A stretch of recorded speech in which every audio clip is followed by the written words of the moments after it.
I never thought the girl I raised with my own hands would one day try to lock me away like unwanted furniture. It happened right after my stroke. My right hand was weak, my words came out slow, and for the first time in my life, I felt small. I was sitting in my own living room, blanket over my lap, when Sarah, my only daughter, walked in with a folder tucked under her arm. "Dad," she said softly, too softly, like I was already half dead. "We need to talk." The neighbors had brought over soup that morning, and I saw them peeking through the curtains as Sarah spoke. I heard whispers, people saying, "Poor man, his daughter's about to ship him off." My cheeks burned. Sarah opened the folder. Papers, lines I couldn't read well because my eyes were still fuzzy from the hospital. "This is for your own good," she said, sliding the pen toward me. I tried to speak, my voice cracked. "What is this?" Her smile was sharp. "A nursing home. Sign it, Dad." I wanted to shout. I wanted to throw that pen across the room. But my hand shook, my body betrayed me, and all I could do was sit there, humiliated, while my own flesh and blood tried to take my home away. No one in the room helped, not the nurse standing by, not the neighbor who lingered in the doorway. Everyone just watched. I looked at Sarah and whispered, "Why?" She leaned closer, her eyes cold. "Because you can't take care of yourself anymore." But what she didn't know, what no one knew, was that I still had one secret strength left, and I wasn't about to give it up. After the stroke, I couldn't even butter my own toast. My right hand dropped things like it didn't belong to me anymore. Every step to the bathroom felt like a mile. That weakness was my prison. Sarah came each day, her heels clicking on my kitchen tile like she owned the place. "Dad, look at you," she sighed, shaking her head. "You need help." She spoke as if she cared, but her eyes gave her away. Cold, calculating. I was her burden. I tried to protest. "I'm fine here. This is my home." She smiled thinly. "You call this living? People are talking. They say you shouldn't be alone." Her words cut me deeper than the stroke. To be gossiped about, pitied, oh, it burned worse than fire. At church, I could feel the stares, the whispers. "That's the old man whose daughter is putting him away." I sat in the pew with my head low, pretending to pray, but inside I wanted to scream. When we got back, Sarah placed the papers on my table again. "Dad, stop fighting. Just sign. They'll take care of you." I looked at her hands, the same hands I once held when she was 5 years old, when she was afraid of the dark. And now those hands pushed me toward my own darkness. I wanted to say no. I wanted to shout. But instead my voice cracked. "Sarah, are you ashamed of me?" She froze, then forced a smile. "This isn't about shame, Dad. It's about what's best." But my gut told me different. I saw the greed in her eyes. And that night, lying in my bed, I swore to myself I would not go quietly. The next morning, Sarah returned with a sharper edge. No soft voice this time, no fake kindness. She laid the papers in front of me like a trap. "Sign it, Dad," she said flatly. "It's for your own good." Her husband, Mark, stood in the doorway with his arms crossed. He didn't say a word, but his presence was heavy, like a warning. I pushed the papers back with my trembling hand. "This is my house. I'm not leaving." Sarah's lips curled. "You're being selfish. Do you think I can look after you forever? Do you think the neighbors don't see what a burden you are?" The word hit me hard. Burden. I had worked 2 jobs when she was a child. I skipped meals so she could eat. I patched her shoes with my own hands, and now she looked me in the eye and called me that. Tears burned my cheeks, but I hid them behind my hand. Mark finally spoke. "He'll sign. Just give him time." I looked between them, my daughter, my son-in-law, and I felt the walls closing in. My chest ached. After Sarah left that day, I sat in my chair staring at the paper she wanted me to sign. My hand was too weak to write my name, but my mind, my mind was still sharp. I decided to play the fool, let her think I was broken. That was my only protection now. The next week, I noticed small things. The mailbox came late, but I caught a glimpse of letters with bank names. Envelopes went missing before I could reach them. When I asked Sarah, she smiled too quick. "Oh, Dad, just bills. Don't worry." Bills? I had no new bills. My house was paid for years ago. At church, one neighbor leaned close and whispered, "Did you really give Sarah power over your money?" My stomach dropped. Power? I hadn't signed a thing. Back home, I looked for my checkbook. Gone. The drawer where I kept it was empty. I shuffled into the kitchen, forcing my voice to sound weak. "Sarah, do you know where my book went?" She waved her hand like swatting a fly. "You don't need it, Dad. I'll take care of things now." That night, I lay awake, my body aching, but my brain buzzing. Something was wrong. Very wrong. And deep down, I knew this wasn't about my health at all. It was about money. I started acting weaker than I was. Shaky hands, slow words, blank stares. Sarah believed every bit of it. She thought her father had become a helpless old man. But inside, I was watching, counting, remembering. When she opened my mail, I kept my eyes half closed but noticed the red stamp, overdue, not my bill, hers. When she whispered to Mark in the hallway, I heard numbers, 10,000, maybe more, and saw the fear in her eyes. One afternoon, she came in with a clipboard, fake sweet. "Dad, you don't have to worry about money anymore. I'll handle it all." I nodded like a child. "Thank you, Sarah." But in my mind I thought, handle it or steal it? At the grocery store, an old friend stopped me. "Your daughter's been cashing checks in your name, hasn't she?" His voice was low, worried. I couldn't answer. My throat was dry. I went home shaken. My hands trembled, not from the stroke this time, but from anger. I knew I had to be careful. If she believed I was weak, I could buy myself time to figure out the truth. That night, while the clock ticked past midnight, I made a vow in the silence. I may be old, but I am not done. Not yet. It was near midnight when I heard her voice. Sarah thought I was asleep. She had stepped onto the porch, her words sharp through the thin screen door. "No, I don't have it yet," she hissed. "I told you I'm working on it. He'll sign. He has to. You don't understand. We're drowning." I held my breath under the quilt, heart pounding. The silence stretched, then her voice again, lower, desperate. "If I don't get the money soon, they'll take the house. What do you expect me to do? He's stubborn. He doesn't even trust me anymore." My stomach turned. Debts, desperation. That was the truth. This wasn't care. This was survival for her, and she was willing to sacrifice me for it. Mark's voice joined hers, faint but angry. "Push harder. Make him sign, or else we're finished." Finished? Over what? Gambling? Loans? Something darker? I closed my eyes, forcing my breathing to stay slow, weak, as if I were deep asleep. But inside, fire roared through me. They thought I was broken. They thought I was blind. But I had just heard the crack in their mask. The question now was chilling. If I didn't sign, what would they do to me next? Morning sunlight spilled into the kitchen, but it brought no warmth. Sarah stood at the counter, flipping through papers again, her face tight, her lips pressed thin. I had watched her long enough.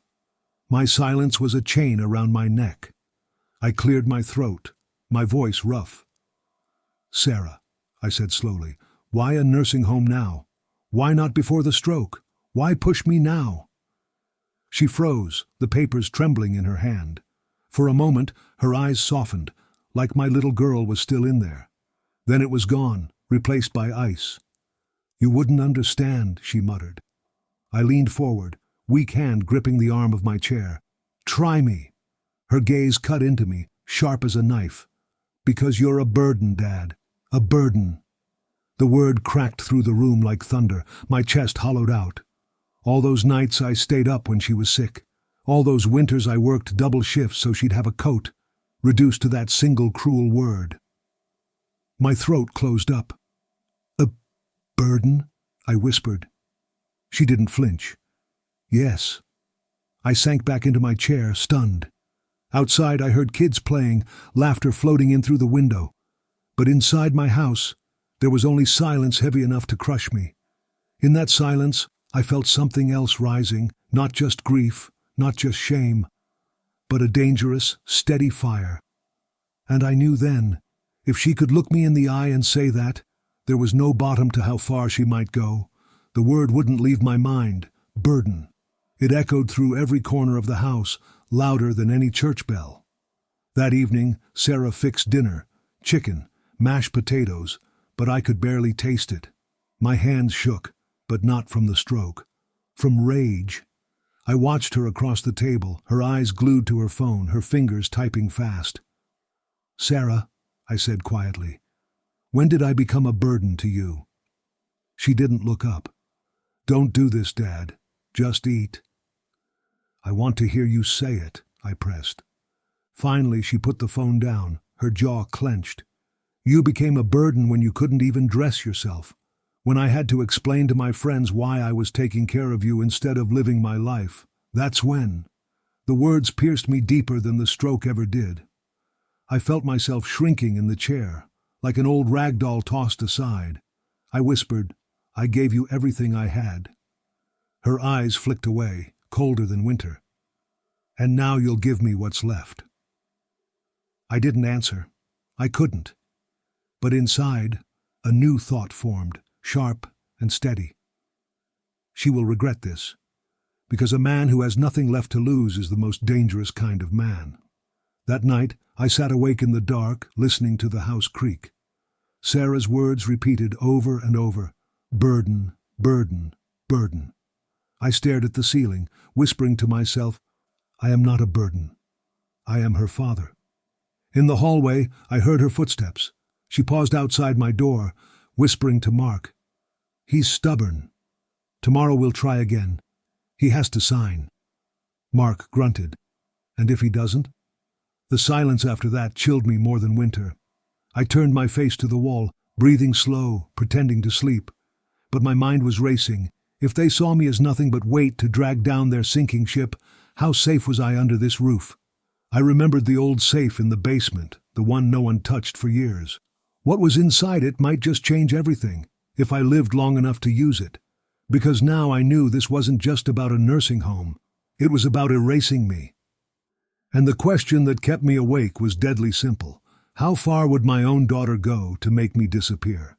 I spent that week pretending to be weaker than I was. Sarah believed every tremor, every slurred word. She laughed once, thinking I was hopeless, and I almost smiled, but only in my head. Outside, I shuffled slowly. Inside, my mind raced. Years ago, before the stroke, I had planned for a day like this. I knew one day I might face greed from those closest to me, so I had quietly arranged a plan. The house I built brick by brick, room by room, was already sold. Not for pennies either, but enough to cover my debts, her debts, and then some. I had established a foundation in my name, a quiet nest that no one could touch. Every evening, I reviewed the documents. The sale was legal, complete, and untouchable. I could hear Sarah bragging to friends at the dinner table, proud of how she managed her father. They didn't know I'd already moved the chess pieces across the board, hidden from view, out of reach. When I passed her in the hall, I bent, limping, whispering, "I hope you're proud of yourself, Sarah." She didn't answer, only smiled, tight-lipped. She thought she was winning. But I had the last move, and it would hurt when it landed. I continued my act. I spilled cereal, fumbled cups, and shuffled through rooms as if the stroke had stolen my mind. Sarah hovered, hovering like a vulture. Yet every night, I reviewed the foundation's accounts. Every letter, every receipt, every proof of the house's sale was in a safe place I alone could access.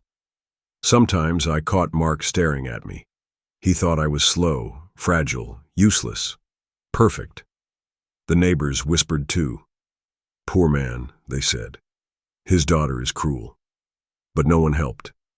Not a soul. I let them think I was helpless. I whispered to myself, "Soon, Sarah. Soon you'll see." There was power in patience. Power in quiet. But patience has a breaking point. and greed makes people careless. It was a Sunday afternoon when Sarah discovered it.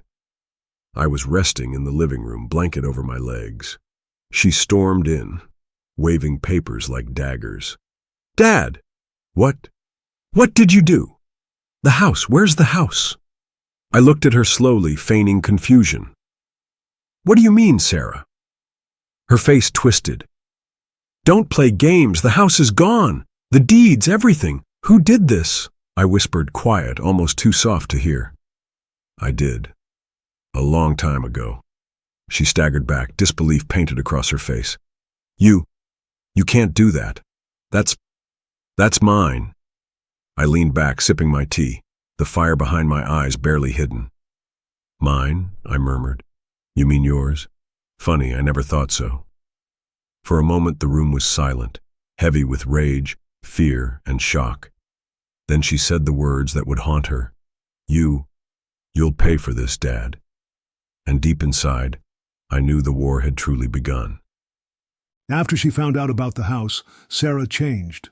The warmth that once masked her greed vanished completely. She stormed through the rooms like a hurricane, slamming doors, shouting at me, calling me every name under the sun. "You think you can outsmart me, Dad? You're too old for tricks," she yelled, fists pounding the table. I hunched lower in my chair, pretending to tremble more than I did. "Sarah, please. I'm too tired for all this," I whispered, voice shaking. Her eyes narrowed. "I'll take control of everything. Your accounts, your money, everything you have left." I nodded weakly, acting frail. I understand. You'll take care of it then?" She didn't notice the faint smile tugging at my lips. She thought I was helpless, perfect. For hours she tried to log into my accounts online, calling banks, demanding passwords, threatening to report fraud. Meanwhile I sipped tea, pretending my shaking hands made the computer too difficult to use. Every word she spoke, every threat, I filed away, memorizing her patterns. By the time she collapsed in exhaustion, I had accomplished what she couldn't even imagine. The money and accounts were untouched, safely tucked away, legally invisible to her. As I watched her storm out in fury, I whispered to the empty room, "Patience, Sarah, patience. The game has only begun." Sarah started checking on me constantly. "Dad, are you sure you're okay?" she'd ask, hovering like a hawk. I kept up the act, dropping things, struggling to stand, stubbing my toes, spilling coffee. Each performance made her believe she had me trapped. But inside, I was moving pieces quietly, making phone calls at night, reviewing accounts, preparing for the next move. Mark tried to help Sarah, but she was impatient. "Dad is too clever for his own good," he muttered. "We have to push harder." I let them push. I let them think they controlled everything. It was their mistake. Neighbors whispered again, thinking I was weak. I let them watch. Every sneer, every pitying glance only strengthened my resolve. That night, as the house grew still, I traced my hands over the legal papers of the foundation I had built. The frail man Sarah saw was a mask. The fire beneath it was very real. The next morning, Sarah came at me with a new tactic. "You're blocking me from the accounts. You're hiding things. I'll get a lawyer." I nodded, pretending confusion. "Lawyer? I can't even remember my password, Sarah. Please. I'm too tired." Her frustration bubbled over. "You're lying. You're smart, too smart for your own good," I let her shout, pretending to tremble, spilling water on the table. She stomped her foot and flared her hands, red with rage. Meanwhile, I was already steps ahead. My accounts were shielded, my money was safe, the foundation held. Every move she made to corner me only bought me more time to prepare. And as I watched her storm out, I knew the most dangerous part was coming. She didn't yet know I had a plan for every single threat she could throw, but the question lingered, chilling me as much as it did her. How far would she go when patience ran out? I thought I had seen the worst of her. I was wrong. Sarah returned one morning with a folder thick and heavy, her face smug, eyes glinting with triumph. She slapped it down on the table. "Sign this, Dad. It's for your own good," she said, voice dripping with that cold edge I had learned to fear. I leaned closer, peering at the papers. My stomach sank. power of attorney. Her name already typed. Even my name had a signature, my signature, but it wasn't mine. You forged this, I whispered, barely able to breathe. Her smile widened. I'm protecting the family. I'm taking care of you. You're too old to handle anything. I shook my head slowly, pretending weakness. Sarah, I can't read this. My hand, too weak. She didn't hesitate. That's why I'm here. Trust me. My pulse raced. This was it. She had crossed the line that couldn't be crossed, but inside my mind raced faster. All her arrogance, her threats, her greed. They had blinded her to one thing. I had been planning quietly for years. Every penny she thought she could control, every document she forged, every threat she made, it would all crumble in my hands when the time came. I sipped my tea, trembling just enough to keep her believing she had me trapped. But my heart was fire, and as she walked out, smug and triumphant, I whispered, my voice low and steady, almost chilling, "You have no idea what you've just started." The house was quiet again, but my mind buzzed with plans. Sarah thought she had won. The forged power of attorney gave her the illusion of control. But control is a dangerous thing when you assume your prey is weak. I spent the day pretending to nap, barely lifting my head when she walked by. She peeked at my accounts, muttered to Mark, and scowled at the helpless old man. Perfect. I checked my files in the basement, the house documents, foundation accounts, and secret letters. Every asset she thought she could claim was safe.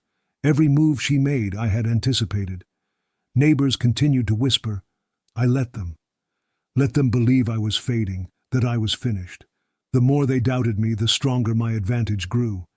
And as night fell, I heard Sarah on the phone again, urgency in her voice. We need to move fast, or he'll ruin everything. I smiled faintly. Let her rush, let her panic. She didn't yet know that the storm was coming, and it would leave her breathless. The next morning, Sarah strutted through the house, papers in hand, ready to assert her authority. She demanded, yelled, even tried to lock me out of my own finances. I sat quietly, pretending frail, letting her rage fill the room. Every word, every gesture, I absorbed, memorized, and catalogued for the final act. You don't understand, she snapped. I'm doing this for both of us. I leaned back, faint smile on my lips. Oh, I understand perfectly. Her confidence blinded her. She didn't see the threads I had quietly pulled for years. The house sold, the foundation secure, the accounts untouchable, every move anticipated. She was blind to the fire in me, the strength behind this frail body. And as she stormed past me, thinking she had destroyed me, I whispered again, a chill in my voice she could not hear. You have no idea what you've just started. The war had begun, and this time she would learn just how dangerous her father could be. I never thought I'd feel hope again, but it came quietly, like dawn. Weeks after Sarah's betrayal, I began receiving subtle signs. A nurse who had cared for me after the stroke stopped by unannounced. "Just checking in," she said softly, eyes sharp, as if she understood more than she let on. Then an old friend from the neighborhood appeared with a thick envelope. "Saw what's happening. You need help," he said. "No questions, no lectures, just support." Even more quietly, my attorney called. "Everything's in motion. We've reviewed the documents. We're ready to move when you are." It was strange to feel so powerless, yet so prepared at the same time. They didn't know Sarah had already forged papers, taken power of attorney, and tried to corner me. But they trusted me, and that trust became a shield. I spent the days acting weak, spilling coffee, faking tremors, letting Sarah flaunt her imagined victory. Meanwhile, my hidden team worked quietly, legal filings prepared, witnesses ready. Every step Sarah had taken to control me would be challenged, exposed. The old friends, the nurse, the attorney, they were the pieces I needed to finally turn the tables.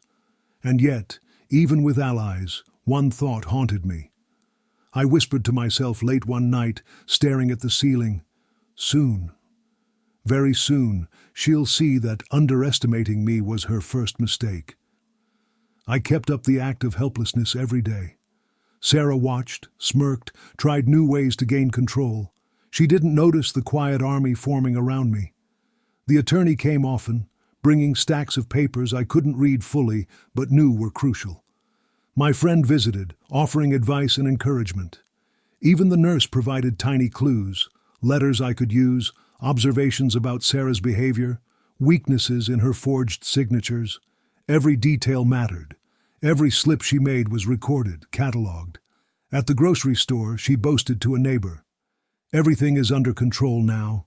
Dad's finally compliant." I smiled faintly behind my cart. Compliant?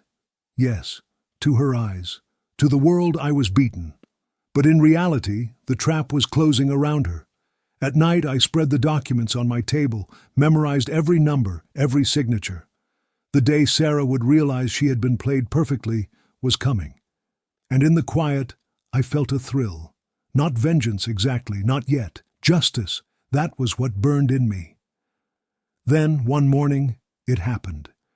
The attorney walked in, a thick envelope in hand, eyes serious. "We've found it," he said. "Everything Sarah forged. Signatures, altered documents. It's all here, legally, undeniable." My heart jumped. Years of careful planning, patience, and hiding my true strength were about to pay off. I nodded slowly, pretending frailty. I don't know what to say," I whispered, trembling slightly. The nurse smiled quietly. My friend clapped a hand on my shoulder. The team was ready.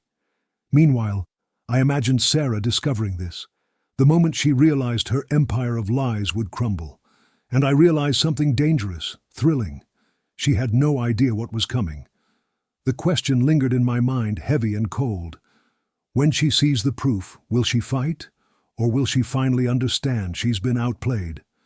Sarah strutted through the neighborhood like she owned the world. Every word, every laugh, every extravagant purchase was a show meant to impress friends and cement her imagined victory. "I can finally relax," she told a neighbor at the grocery store, tossing her hair. "All Dad's assets are mine now, everything he ever had. I'm finally in charge." I watched from the corner of my living room window, pretending to shuffle and groan as I carried my groceries inside. My heart beat quietly, a steady rhythm of anticipation. She didn't see the cracks forming, the way her friends whispered behind her back, the way a few curious neighbors glanced at her with suspicion. She laughed too loud, spent too freely, flaunted what wasn't truly hers. And in doing so, she exposed herself.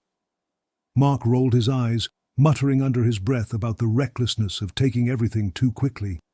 But Sarah only shrugged. "I'm enjoying life, Mark. Don't ruin the moment." I smiled faintly, sipping my tea. Let her show off. Let her reveal her greed. Every slip, every boast, every careless comment was ammunition. Patience had always been my weapon, and patience was paying off. It didn't take long for the whispers to spread. A friend noticed a discrepancy in a check. Another questioned the source of a new credit card. "She's moving too fast," someone whispered. "Are you sure everything's above board?" Sarah waved it off, her voice dripping with confidence. "Don't worry about it. Dad's fine. I've got everything under control." I stayed hidden in the house, watching, pretending to doze in the chair. But inside, I recorded every slip, every inconsistency, every word she uttered in her careless arrogance. Even Mark began to look uneasy. I caught him watching her, doubt flickering across his face for the first time. She didn't see it, of course, too blinded by her own triumph, too sure of her cleverness. Then it happened. One of her closest allies, someone who had helped her forge papers, who had vouched for her lies, finally spoke up. Quietly, nervously, but firmly. "Sarah, I don't think this is right. I can't keep covering for this," the person whispered. Sarah froze, her face blanching. "What are you talking about?" "I mean the forged documents, the spending. It's all wrong. You can't keep this up." The room went silent, heavy with tension. I sat in the corner, feigning weakness, smiling faintly. The first crack had appeared in her fortress. One ally was turning against her, and deep down I knew this was only the beginning. The question lingered, chilling me as much as it would Sarah. Who else would flip next? I set up a small recording device in the living room. Nobody knew I had it, neither Sarah nor Mark. It was tiny, easy to hide behind a vase, and perfect for capturing every word she spoke when she thought I was too frail to hear. For days I pretended to nap, shuffling through the house like the old man she believed I was. Sarah strutted and ranted, thinking she was alone in her empire. "You think he'll ever find out?" she muttered one evening, pacing. "I've got it all under control. Soon everything he owns will be mine." Mark laughed, leaning against the counter. "Careful, Sarah, don't push too far. He's fragile but not stupid." She waved him off. "He's weak, he can't do a thing. Nothing he says matters anymore." I smiled faintly beneath my blanket, the first real smile I'd had since the stroke. She had just handed me everything I needed. Proof of her cruelty, proof of her intent, proof of her greed. For months, she had thought she controlled me. Now, unknowingly, she controlled the evidence against herself. The following days, Sarah grew bolder, even more careless. She shouted, she insulted, she bragged, all while I pretended to fumble with my teacup. "Honestly, Dad, you're useless," she snapped one morning. "I don't know how you ever managed anything on your own. I'm doing you a favor by taking over." I didn't flinch. I let her words flow into the recorder, every cruel tone captured. Even Mark's uneasy glances added context, showing her influence and arrogance. "You're too harsh," he said once quietly. "She needs a lesson," Sarah shot back. I pressed my lips together, holding back laughter I hadn't felt in months. She thought she had broken me, but every insult was a weapon I was saving for later. At night I sat alone, listening to the recordings. My heart beat steady. The words, the anger, the insults, they were more than evidence. They were proof of her intent, her greed, her betrayal. I whispered to myself, "You've finally given me the ammunition I needed." For the first time since the stroke, I smiled freely. Not the weak, tremulous smile I had shown the world. This was the smile of someone who had waited, planned, and now held the advantage. Sarah had thought she could control me. She had thought she could humiliate me, isolate me, and take everything. She had underestimated her father, and the best part? She didn't even know the trap was set. As I turned off the recorder, the thought lingered like a shadow in the room. When she hears the evidence, when the world hears the truth, will she finally realize just how dangerous she made me? It started quietly, like a shadow moving through the neighborhood. A whispered conversation at the grocery store, a knowing glance at church, rumors about elder exploitation, words I never wanted to hear, but that Sarah's actions had invited. "She's taking advantage of her father," someone murmured in the line at the pharmacy. "Have you seen the papers she made him sign?" I sat in my living room, pretending to read the newspaper, pretending to tremble over my tea. Inside, my mind was calm. I had waited years for a moment like this. Sarah, of course, didn't see the warning signs. She bragged even louder, flaunting purchases, telling friends, "I'm finally in control. Dad's completely dependent on me now." Her arrogance was breathtaking. She laughed at whispers, waved off concern, and assumed her victories were untouchable. But the world was watching. And for the first time, Sarah felt the tiniest tremor of unease, though she would never admit it. I whispered to myself, a faint smile forming. Let them watch. Let them talk. Soon, everything she's built on lies will crumble. Instead of slowing, Sarah doubled down. She pushed harder, threatened faster, tried to block any investigation she suspected. "Nothing's wrong, Mark. I've got it all under control. Don't make me look foolish in front of everyone," she said one afternoon, pacing in the living room. Mark hesitated, eyes flicking toward me. "Are you sure this is smart?" "I have to do it. He'll ruin everything if I don't act now," she snapped. I sat in my chair, feigning weakness, pretending to spill my coffee. But inside, I felt satisfaction bloom. Every desperate step she took to protect her false control only dug the hole deeper. My allies were ready. The recordings, the foundation, the legal protections, all of it. She had no idea how close the walls were closing in.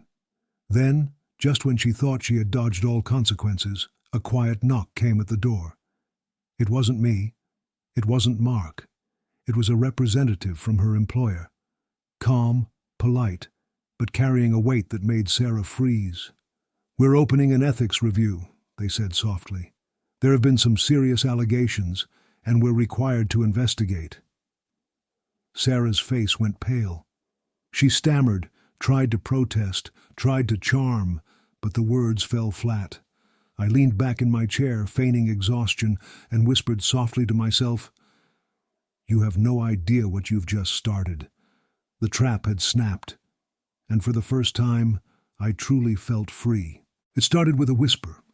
A small news outlet caught wind of something unusual, a filing in court involving elder exploitation. I had done nothing to leak it, of course. That wasn't my style. My plan didn't rely on gossip. It relied on law. But once the filing hit the internet, there was no turning back. Sarah was blindsided. I watched her pace the living room, clutching her phone, her face pale. "How did they? I didn't. This can't be happening." I sipped my tea quietly, pretending frailty, smiling faintly inside. Every forged signature, every cruel word she had spoken, every boastful claim she had made, all of it was now evidence attached to the lawsuit. Mark hovered beside her, confused and anxious. "Sarah, maybe we need a lawyer?" "Too late," she snapped, shaking her head. "I can fix this." But she couldn't.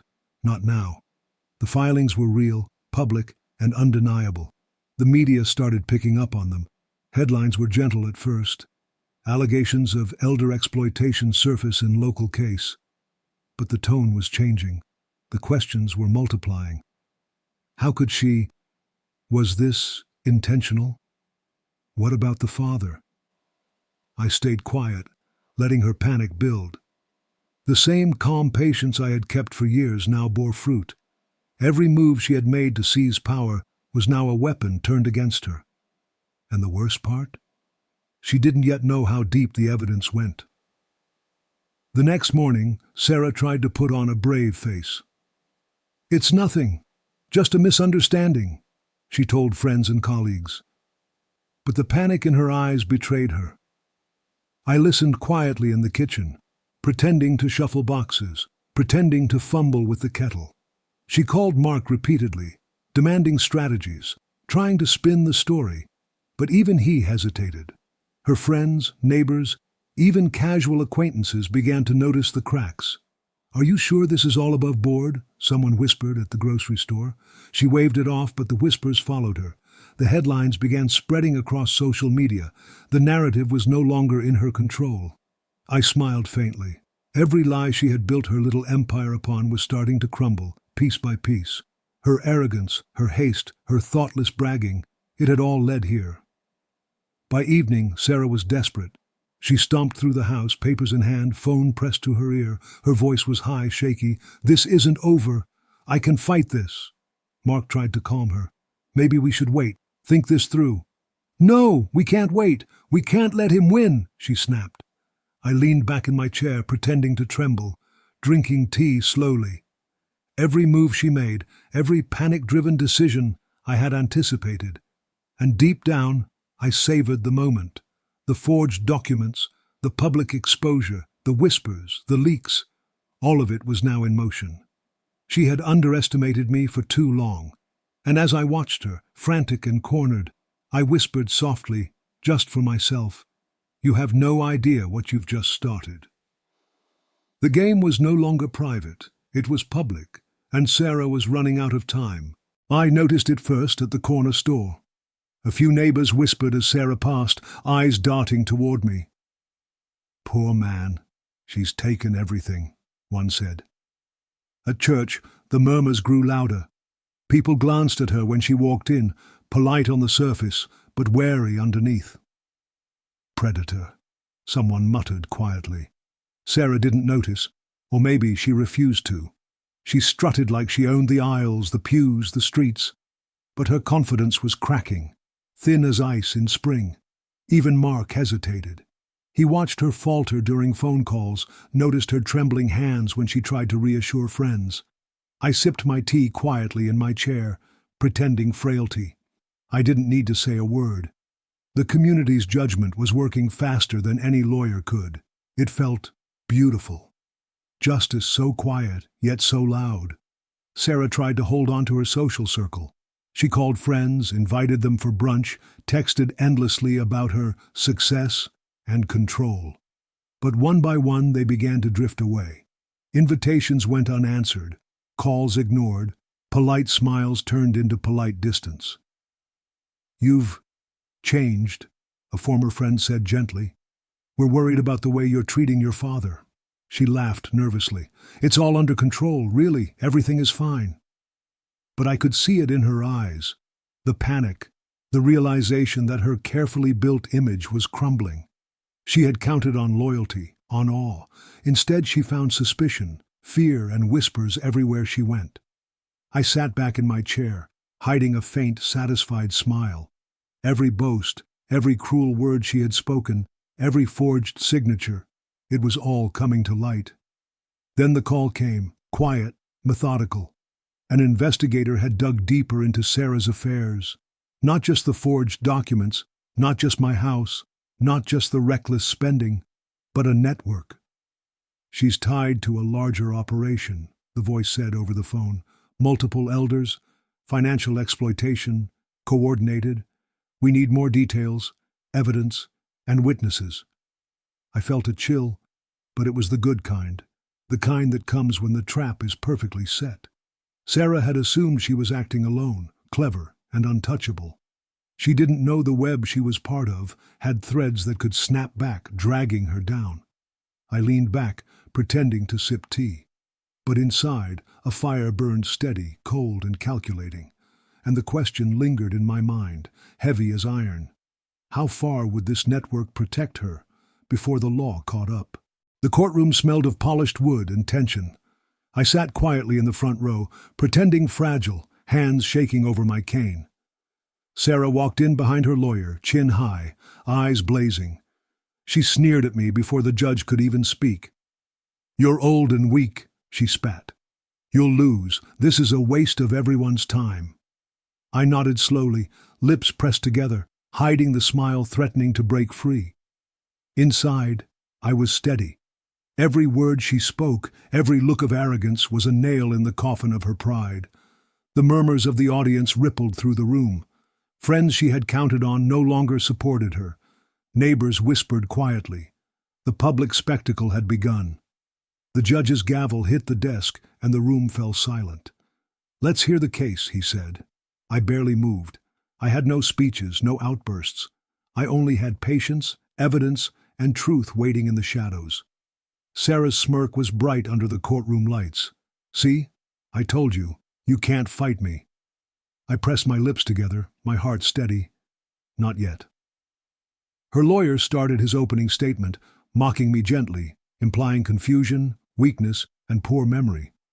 Sarah nodded along, confident her father had no defense. Then, quietly, my attorney called forward the evidence I had collected, the recordings of every insult, every threat, every forged document she had orchestrated. Sarah froze, her jaw twitching, eyes darting wildly. What is this?" she hissed under her breath.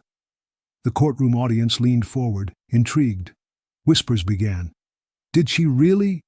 Is that—" I kept my face calm, pretending fragile, as if the world had nothing to do with me. But inside, my chest expanded with satisfaction. Every word she had thought private, every act she had hoped no one would see, was now undeniable proof. The judge paused, looking at Sarah with sharp eyes. "And what do you say to these tapes?" Sarah's voice faltered. She opened her mouth, closed it, and tried to smile nervously. The bravado was gone. Her allies shifted uneasily. Mark swallowed hard, avoiding eye contact. I felt the room tighten around her, the public spectacle finally consuming the girl who had once thought she could humiliate her father. I whispered to myself, barely audible, "The game is over, Sarah. The truth has finally caught you." And the question lingered, cold and heavy. How would she survive the fallout when the world heard her own voice condemning her? The courtroom was tense, every eye glued to Sarah as the judge nodded at my attorney. "Play the tapes," he said. I sat quietly, pretending frail, fingers clutching my cane. My heart, however, beat steady, almost triumphant. The first recording filled the room. Sarah's voice rang loud and clear. "He's useless. Everything should be mine. I can't wait to control it all." Gasps echoed through the courtroom. Heads turned. Some whispered, others shook their heads in disbelief. The power she had clung to so desperately was crumbling before her very ears. Sarah froze mid-breath. Pale, trembling, she clenched her fists, trying to look defiant. But the room's reaction betrayed her. Shock, disapproval, disbelief. Cameras flashed from the back of the room, the media capturing every reaction. Her arrogance, her cruel words, every deceit she had spun, now exposed for the world to hear. I sipped my tea quietly, letting the moment wash over me. For years I had endured, planned, and waited for this exact vindication. The courtroom was silent except for the tape playing. And in that silence, I felt the satisfaction of long-awaited justice, patient, perfect, undeniable. Sarah's face grew paler with each second of the audio. Her carefully constructed image of control was collapsing in real time. Reporters scribbled notes furiously. Photographers snapped flash after flash, capturing every flicker of panic in her eyes. Friends she had relied on in public stared at her awkwardly, unsure where to turn. She opened her mouth to defend herself, but no words came. The tapes were irrefutable. Her own voice condemned her, and she had no ally strong enough to shield her. Mark whispered to her, unsure, Maybe we should leave it." "No," she hissed, swallowing hard. But even her command sounded hollow, desperate. I leaned back, pretending weakness, hiding the triumphant smile threatening to break free. The patience, the planning, the years of quiet preparation. It all led to this moment. The courtroom was alive with murmurs, everyone realizing that the arrogant, cruel woman who had humiliated me now faced public reckoning. Finally, the judge called a recess. "We'll reconvene in 1 hour," he said, looking directly at Sarah. Outside, the media swarmed immediately. Cameras flashed, microphones thrust forward. Reporters shouted questions about elder exploitation, forged documents, and the recordings now public. Sarah's shoulders slumped. Her face was pale, sweat forming at her hairline. She tried to regain composure, but every flash of a camera, every shouted question reminded her of the trap she had walked straight into. I watched from the courthouse steps, cane in hand, pretending weak and small. But inside, my chest swelled with satisfaction. The world was finally seeing the truth. And the lingering question, hanging over her like a storm cloud. How would she survive the coming exposure when every lie, every insult, every betrayal had been captured for all to hear? Sarah refused to accept defeat. Her face flushed red, and she stormed into the courtroom, papers clutched tightly in her hands. "This is ridiculous," she shouted. "He's the one committing fraud. These accounts, this foundation, it's all a trick to steal from me." Gasps echoed through the room. The judge raised an eyebrow, clearly unimpressed. "Explain," he said calmly. I stayed in my seat, pretending frail. My hands trembled over my cane, lips pursed. Inside, my heart raced, not with fear but with anticipation. Sarah's counterattack was predictable. She had relied on rage, intimidation, and theatrics for years. But she hadn't counted on my hidden allies and the meticulous record-keeping I had maintained. The courtroom murmured as her lawyer tried to speak, stammering she was running out of time. Then my attorney stood, calm and deliberate. "Your Honor, if I may, here are the bank records, foundation documents, and evidence of debts paid properly over the years. And here," he continued, placing a folder on the table, is the proof of Miss Sarah's network of financial schemes targeting multiple elders. Heads turned, cameras flashed. The courtroom gasped. Sarah's jaw dropped. Her face paled as every accusation she had hurled at me was reflected back at her, documented, undeniable.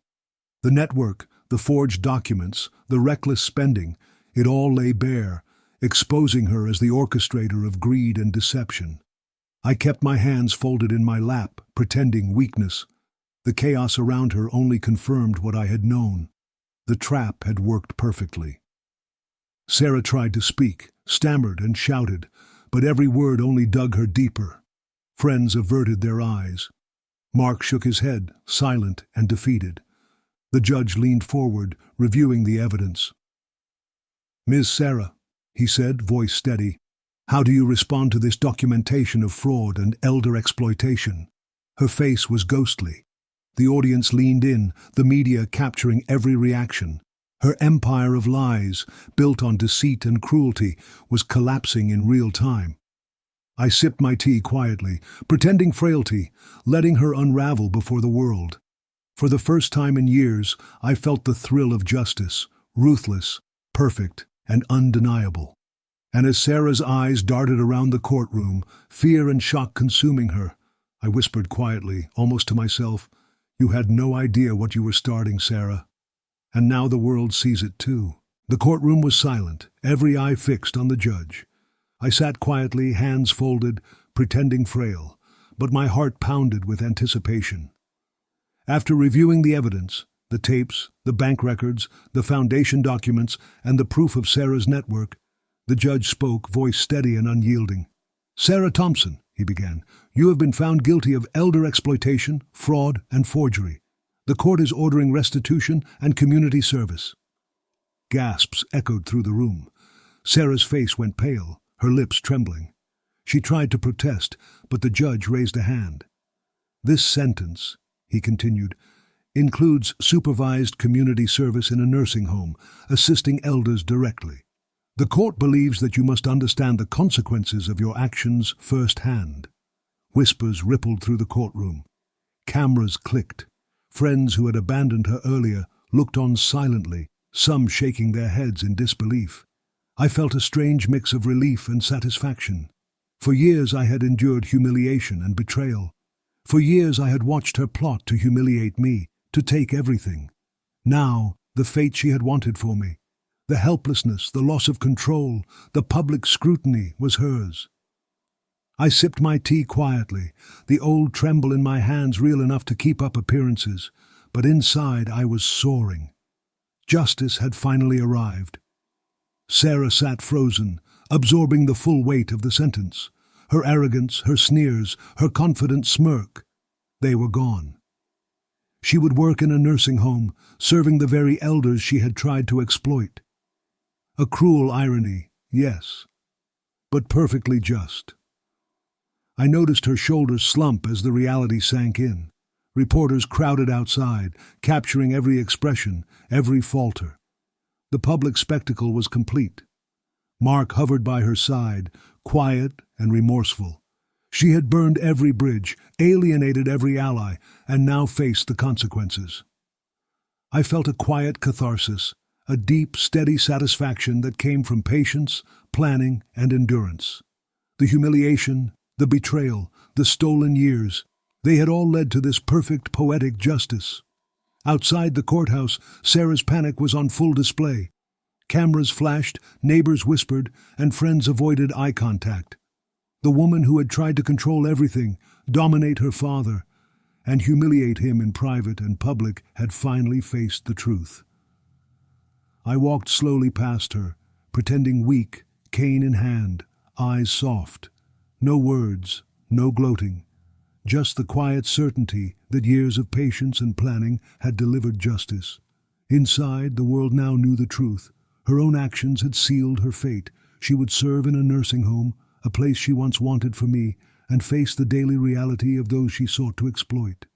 I whispered to myself, almost a prayer, almost a celebration, "Justice is not always swift, Sarah, but it is always real, and now it is yours." The world could watch, the public could witness, and I finally felt the weight of betrayal lift. The story of humiliation, cunning, patience, and ultimate justice had reached its perfect, satisfying conclusion. The story didn't stay in the courtroom. The media picked it up immediately, and soon every channel, every social media feed, every morning show carried the headlines, "Daughter betrays father, elder exploitation case shocks community." Reporters recounted every detail: Sarah's forged documents, her cruel words, the tapes, her network of elder exploitation. The public was horrified. Friends, colleagues, and neighbors who had once smiled politely at her now recoiled. I watched from a quiet corner, pretending to shuffle slowly with my cane, while the world erupted around her. Cameras flashed images of Sarah leaving court, pale and defeated, her once confident smile replaced by panic. Television anchors debated the case endlessly. Social media exploded with commentary, hashtags, threads, posts, everyone weighing in. "How could a daughter betray her father?" they asked.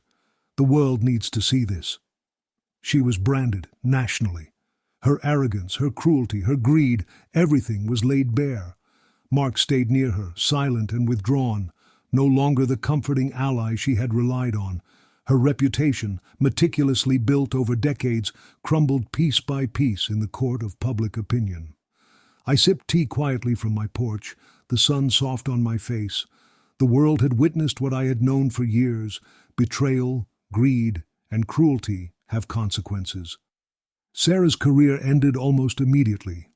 Offers vanished, friends disappeared, neighbors whispered behind closed doors.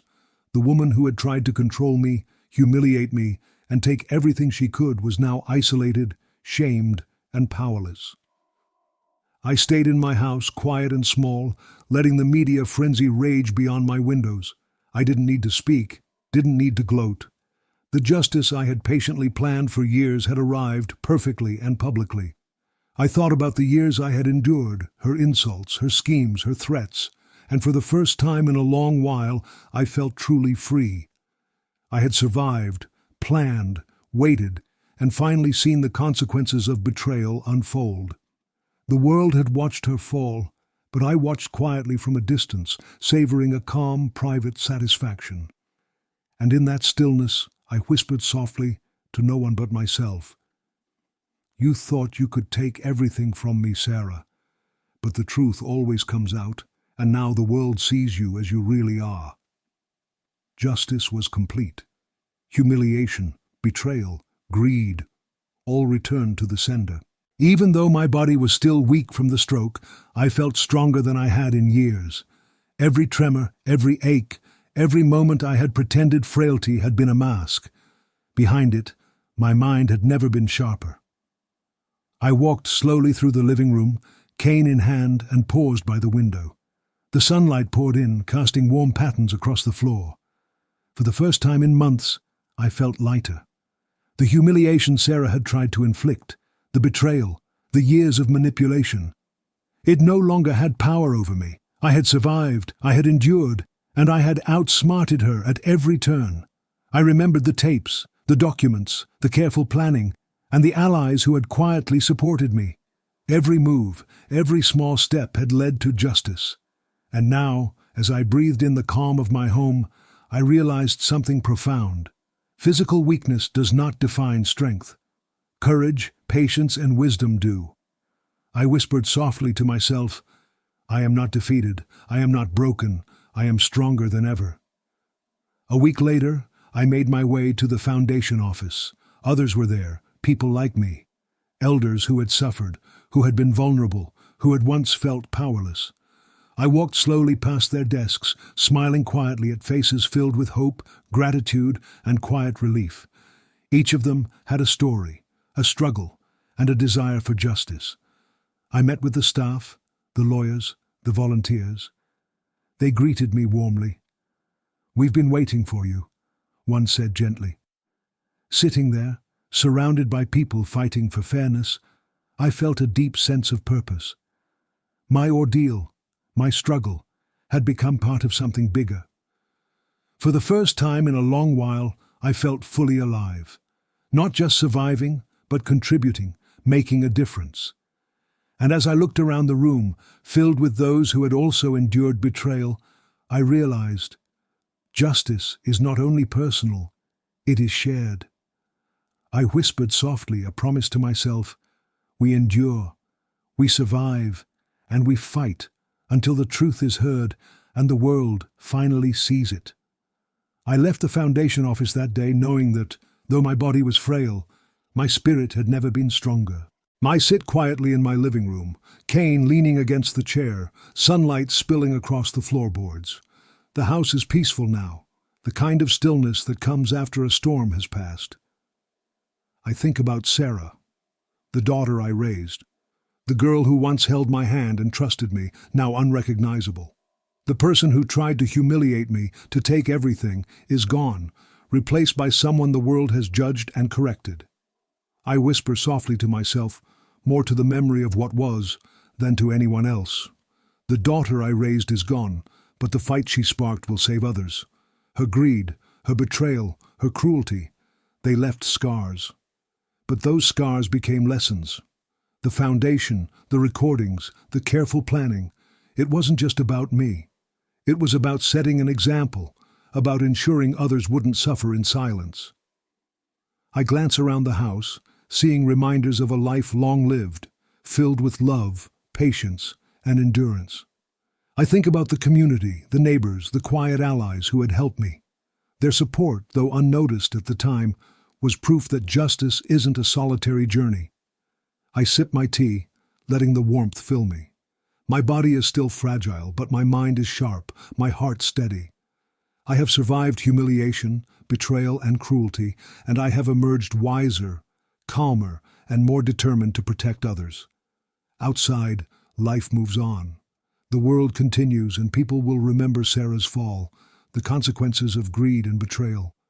But inside, I carry the quiet satisfaction of a man who endured, planned, and finally saw justice done, not just for himself, but for all those who might face a similar darkness. I close my eyes and whisper once more, the daughter I raised is gone, but the truth and the fight for justice will live on. Even after Sarah's downfall, the work was far from over. I returned to the foundation office, walking slowly but steadily, cane in hand. The sunlight streamed through the windows, casting warm patterns on the desks where others like me worked tirelessly, sorting through cases, listening to stories, and collecting evidence. But something new was stirring. The staff had uncovered troubling patterns, documents, phone records, and bank statements that hinted at something far bigger than one greedy daughter. There were networks, organizations, and individuals profiting off vulnerable elders across the country.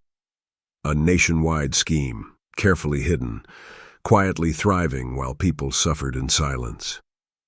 I watched quietly as my attorney, nurse, and old friend pored over files, their faces grim but determined.